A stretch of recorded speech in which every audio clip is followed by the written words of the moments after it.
À Illy Castor à la tête du Conseil général n'est pas chose aisée.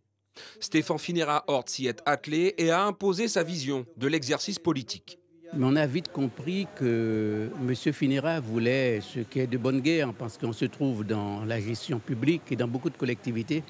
C'est comme ça que ça se passe lorsqu'il y a des modifications, des changements au niveau de l'exécutif. On s'est aperçu que M. Phinera voulait imprimer sa marque.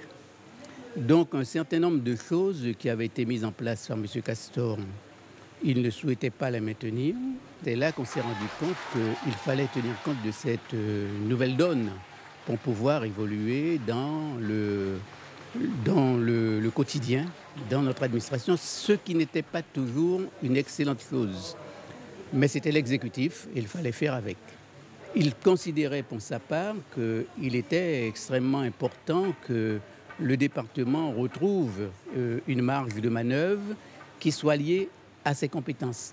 Il répétait souvent toutes les compétences, rien que les compétences. Or, finalement, c'est un peu ça le grand débat de la Guyane.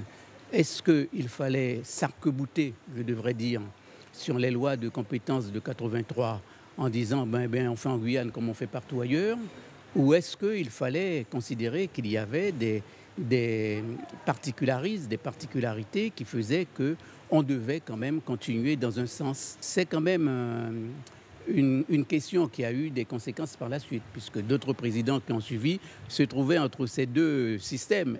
Président du Conseil régional de 1982 à 2010, sénateur honoraire, Antoine Karam se souvient. Quelqu'un de très rigoureux, très dur avec lui-même. D'abord avec lui-même, donc aller voir avec les autres. Mais il avait toujours c'est sa formation syndicale qui l'emportait sur le reste.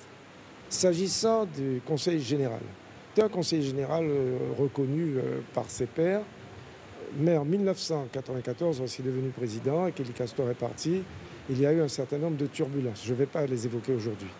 Je retiens simplement que nous avions chacun un rôle à jouer dans le pays, lui au Conseil général et moi au Conseil régional.